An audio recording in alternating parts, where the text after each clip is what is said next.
Hi friends, ഇതൊരു special video ആണ്.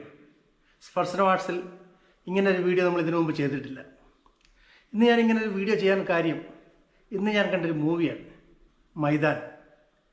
ബോണി കപൂറിൻ്റെ പ്രൊഡക്ഷനിൽ അജയ് ദേവ്ഗൺ അഭിനയിച്ച മൈതാൻ എന്ന മൂവി.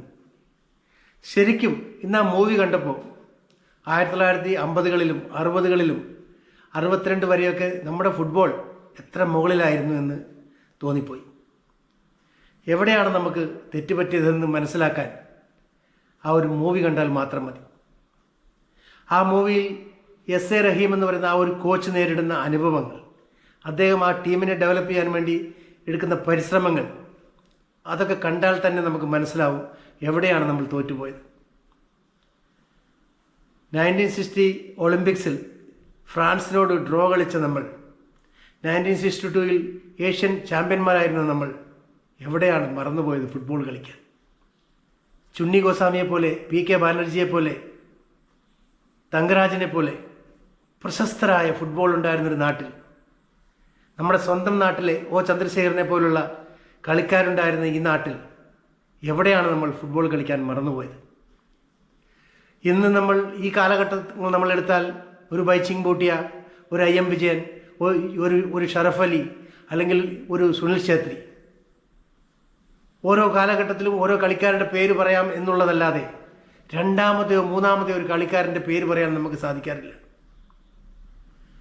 നമ്മുടെ സർക്കാരുകൾ, നമ്മുടെ സംഘടനകൾ ഒരുപാട് മാറേണ്ടിയിരിക്കുന്നു. എനിക്ക് നിങ്ങളോട് ഉള്ള എല്ലാവരോടുമുള്ള ഒരു റിക്വസ്റ്റാണ്, ഈ സിനിമ നിങ്ങൾ തീർച്ചയായും ആമസോൺ പ്രൈമിൽ കയറി ഒന്ന് കാണണം. തിയേറ്ററിൽ വന്നപ്പോൾ നമ്മളിൽ പലരും കണ്ടില്ല. കേരളത്തിൽ അത് എത്ര തിയേറ്ററിൽ വന്നു എന്ന് പോലും എനിക്കറിയില്ല. ഏപ്രിൽ 24-ാം തീയതി എങ്ങോട്ടാണ് റിലീസായത്.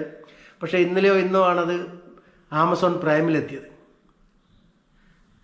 വളരെ രസകരമായി, വളരെ നമ്മളുടെ ഒത്തിരി ആ കാലഘട്ടത്തിലെ ബുദ്ധിമുട്ടുകൾ, എത്ര ബുദ്ധിമുട്ടുകൾ തരണം ചെയ്താണ് നമ്മുടെ കളിക്കാരെന്ന ആ ഒരു തലത്തിൽ കളിച്ചിരുന്നത്.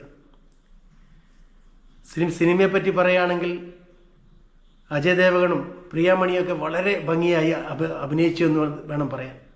അപ്പോൾ ഒരിക്കൽ കൂടി നിങ്ങളോടെല്ലാം ഞാൻ റിക്വസ്റ്റ് ചെയ്യുകയാണ്, ഈ സിനിമ ഒരു പ്രാവശ്യമെങ്കിലും ഫുട്ബോൾ പ്രേമികളായ നിങ്ങൾ കണ്ടിരിക്കണം. നമ്മുടെ ഫുട്ബോൾ എവിടെയായിരുന്നു, ഇന്ന് നമ്മൾ എവിടെയാണ്? നമുക്ക് മാറാൻ പറ്റില്ലേ? തീർച്ചയായും പറ്റും. നിങ്ങൾ ഓരോരുത്തരും കരുതിയാൽ തീർച്ചയായും നമ്മുടെ നാളെ നമുക്ക് നല്ലൊരു ഫുട്ബോൾ ഉണ്ടാവും. ലോക നിലവാരമുള്ള, ലോകത്തെ ആകർഷിക്കുന്ന ഒരു നല്ല ഫുട്ബോൾ സ്വപ്നം കണ്ടുകൊണ്ട് നമുക്കെല്ലാവർക്കും നല്ലൊരു നാളേക്ക് വേണ്ടി കാത്തിരിക്കാം, അതിനുവേണ്ടി പരിശ്രമിക്കാം. അപ്പോൾ എല്ലാവർക്കും നല്ലൊരു ദിവസം നേരുന്നു. Thank you very much. എൻ്റെ ഈ ചാനൽ നിങ്ങൾ ആദ്യമായാണ് കാണുന്നതെങ്കിൽ ദയവായി സബ്സ്ക്രൈബ് ചെയ്യുക, നിങ്ങളുടെ ബന്ധുമിത്രാദികളായി ഷെയർ ചെയ്യുക. അടുത്തൊരു വീഡിയോ ആയി വീണ്ടും എത്തുമ്പോഴേക്കും എല്ലാവർക്കും നന്ദി, നമസ്കാരം.